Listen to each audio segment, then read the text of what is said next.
Hello friends, तो आज हम बनाएंगे ये वाली माँ दुर्गा की ड्राइंग। इसके लिए मैं डॉम्स पेंसिल इरेजर, शार्पनर और ब्लेंडिंग स्टाफ का यूज़ करूंगी। तो सबसे पहले हम स्केल से लाइन खींच लेंगे। उसके बाद हम शुरू करेंगे मिडिल पार्ट से। मुझे मिडिल पार्ट से ड्राइंग बनाने में आसानी होती है। अगर आप भी इसे बनाएंगे तो आप भी बहुत ही आसानी से बना लेंगे। मैं जानती हूँ कि देवी दुर्गा की ड्रॉइंग बनाना थोड़ा मुश्किल लगता है, पर आज मैं आपको बहुत ही ईजी स्टेप बताऊँगी। अगर आप बिगिनर है तब भी इस वीडियो को देखकर आप आसानी से ऐसी ड्राइंग बना पाएंगे। तो वीडियो को स्किप मत कीजिए और एंड तक देखिए ताकि कोई भी स्टेप मिस ना हो।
फ्रेंड्स, जैसे कि हम जानते हैं माँ दुर्गा के बहुत सारे हाथ होते हैं। इस ड्राइंग में हम उनके 8 हाथ ड्रॉ करेंगे। मैं इस स्टेप को थोड़ा स्लो करके दिखा रही हूँ ताकि आप हाथों की पोजीशन को समझ सकें।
फ्रेंड्स, ये रही हमारी फाइनल क्यूट और डिवाइन माँ Durga pencil drawing.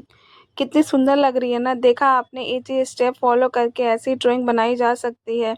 I hope आपको ये ट्यूटोरियल पसंद आया होगा। अगर हाँ तो वीडियो को प्लीज़ लाइक कर देना और कमेंट में बताना कि ये ड्राइंग कैसी लगी।